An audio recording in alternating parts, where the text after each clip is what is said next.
Welcome back to the deep dive. Today we're looking at a piece of research that feels less like a single discovery and more like like a massive, rigorous cleanup operation for the entire field of natural language processing. A cleanup operation. Yeah, that is actually a perfect way to describe it. Right. We are talking about the landmark paper from Google, led by Colin Raffel and his team, regarding the text-to-text transfer transformer. Or T5, as it's affectionately known. Yeah. And, this paper isn't just presenting a new shiny model. It's really an empirical survey. Yeah. You basically looked around and said, okay, everyone has been trying different architectures, different pre-training objectives, different data sets. Now let's just stop guessing. Exactly. Let's stop guessing and actually test everything systematically. That is what really jumped out at me. Usually we see papers that introduce one clever trick, a new attention mechanism or specific activation function. But this feels like they wanted to establish a definitive baseline for the entire industry. But before we get into the massive testing they did, we really have to start with the core innovation, the big idea here. The unified text-to-text framework. Yes. Because to appreciate this, you have to look at what the NLP landscape was like before T5. It was completely fragmented. If you wanted to do translation, you built an architecture specifically for translation. Right. If you wanted to do text classification, like sentiment analysis, you built a classifier. And if you wanted to do regression, predicting a continuous number, you built a completely different regression model. And these models would look physically different, right? Like the actual head of the neural network, the final layer, would be totally different. Completely different. A translation model outputs a sequence of words. A classifier outputs a probability distribution over a set of class labels. A regression model outputs a single floating point number. So you couldn't just swap them out? No, not at all. You couldn't easily use the same model instance for all these tasks without modifying the architecture and the loss function. The actual math that tells the model if it's right or wrong had to change every time. So T5 comes along and essentially says, forget all that. They proposed a radical simplification. They said, let's treat every single NLP task as a text-to-text problem. Input is text, output is text. No exceptions. Okay, I really want to push on this because it sounds elegant, but also kind of inefficient for certain things. I mean, I get it for translation. Input is translate English to German, that is good. Output is das ist gut. That makes total sense. Right, that's the natural fit. But what about classification? If I want to know if a movie review is positive or negative, usually I just want the machine to spit out a 1 or a 0. Well, in the T5 framework, you don't get a 1 or a 0. The model literally generates the string of characters. It writes out POSITIVE or NEGATIVE. But isn't that overkill, generating a whole word instead of a single binary bit? It might seem like it computationally, sure. Right. But the massive benefit is creating a unified loss landscape. By forcing the output to always be text, you can use the exact same training objective maximum likelihood for absolutely every task. Oh, I see. Yeah, you don't need to tweak the math when you switch from summarizing an article to grading a sentence's grammar. It fundamentally simplifies the training pipeline. The example that really blew my mind in the paper was the regression task. They used the STSB benchmark, which stands for Semantic Textual Similarity. Right, where you evaluate how similar two sentences are on a scale of 1 to 5. Exactly. And usually, a model would spit out 3.8. That is a number. It has mathematical weight. But T5 doesn't see it as a number. This is the wildest part. It sees it as a string. It learns to predict the character 3, then it predicts a period, then it predicts the character 8. So it's essentially treating a math score as a piece of creative writing. Effectively, yes. They round the scores to the nearest 0.2 just to limit the vocabulary it has to learn. But fundamentally, the model is writing the score. And the crazy thing is, it works. It achieves state-of-the-art results doing exactly this. That is just fascinating. It really suggests that specialized architectures for different data types may be a bit overrated, at least if you have a powerful enough general-purpose engine. That is the recurring theme here. Generalization beats specialization if you just have enough scale. Speaking of the engine, let's talk about the architecture they actually used. We always hear about BERT, we hear about GPT. Where exactly does T5 sit in that family tree? So the transformer architecture generally comes in 3 flavors. You have encoders, like BERT. These are great at reading. They look at a whole sentence at once and understand the deep relationships between all the words. But they aren't designed to generate text. BERT is for classification or finding answers, not writing essays. Exactly. Then you have decoders, like the GPT family. These are causal models. They read left to right and predict the next word. They are fantastic writers, but Because they can't look ahead in the sentence during training, they sometimes lack that deep, bidirectional understanding. And T5. T5 actually goes all the way back to the original transformer paper by Vaswani and colleagues. It uses a standard encoder-decoder architecture. Yeah. It has a reading stack, the encoder that sees the whole input at once, and a writing stack, the decoder, that generates the output step by step. Did they just pick that because it was the classic safe choice? Not at all, and this is where that systematic study part comes in. Yeah. They actually tested all three architectures against each other, head-to-head, in this text-to-text framework. The encoder-decoder consistently outperformed the encoder-only and decoder-only setups. Really? Yeah, it turns out that having a dedicated reading component that can see the full context is crucial when your tasks involve transforming one piece of text into another. Okay, so they have the framework, text to text, they have the architecture, encoder decoder. Now, they need fuel. And this brings us to the data. I feel like in so many papers, the data set is just a footnote. Like, we trained on the web, moving on. Right, it's usually glossed over. But here, the creation of the data set feels like half the paper. It is a massive contribution to the field. They use Common Crawl, which is this giant, publicly available scrape of the internet. We are talking petabytes of raw data. But anyone who has spent even 5 minutes on the internet knows that web text is mostly complete garbage. It's a total mess. Error messages, duplicate content, massive navigation menus, broken code snippets. If you train a model on raw Common Crawl, it just learns to output gibberish. So the T5 team built a rigorous pipeline to clean it, and they called the result C4. The Colossal Clean Crawled Corpus. That's the one. I really want to dig into their definition of clean because it gives you a really funny insight into what the internet actually looks like to a robot. What were some of the filters they had to build? Well, they had to be incredibly aggressive. One of the first things they did was filter for terminal punctuation.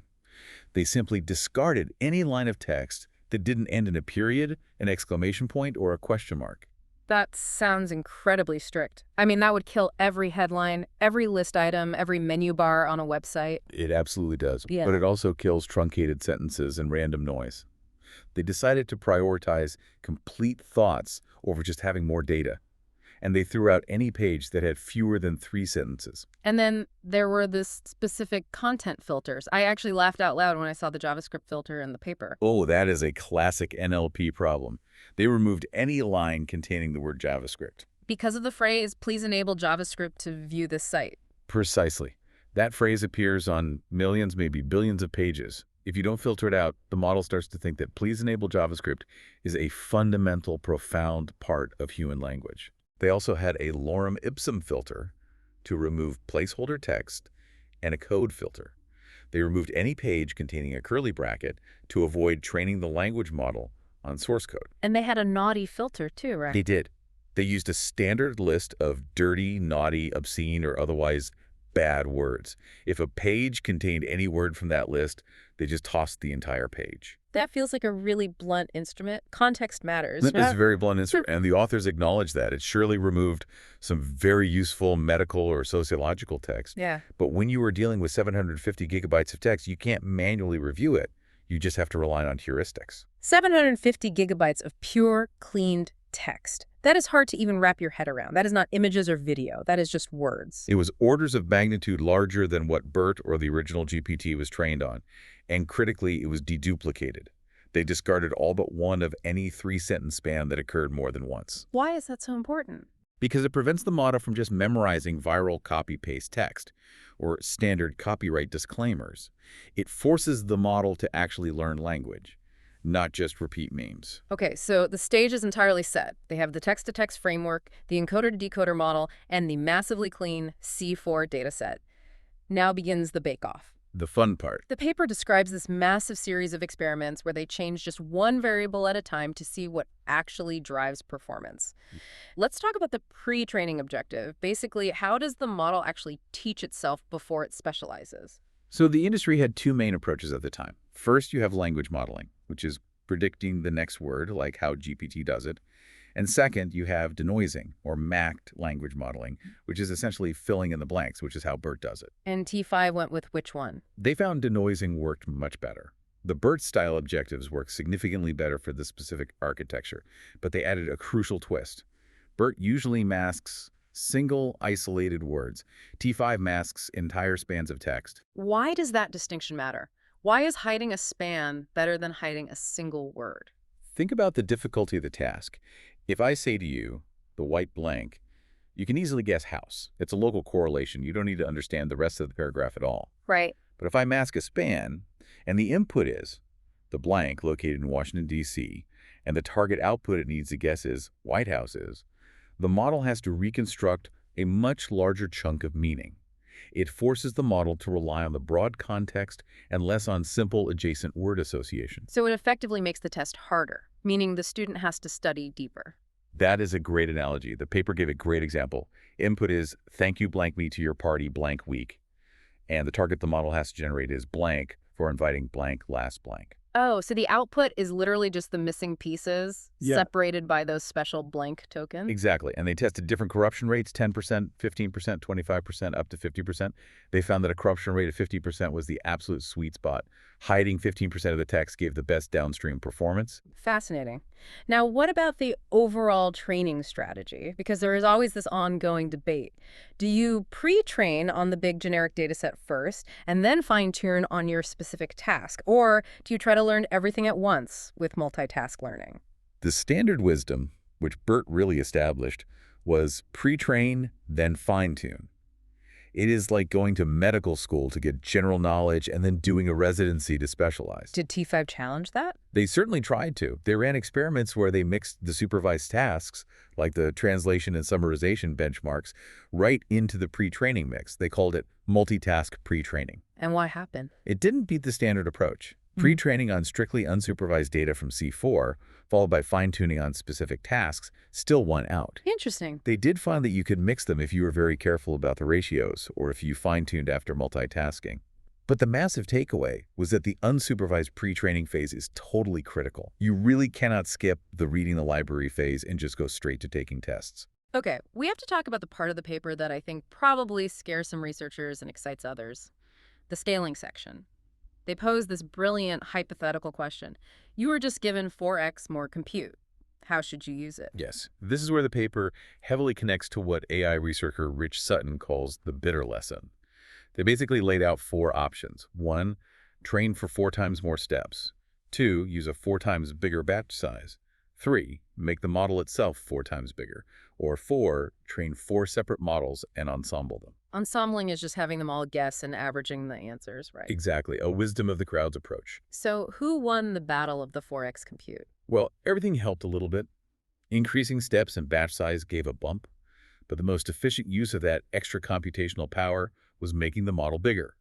Increasing the number of parameters resulted in the biggest additional bump in performance. So size isn't just vanity. It is actually the most efficient path to intelligence. In this specific context, yes. A larger model trained for fewer steps often outperformed a smaller model trained for many more steps.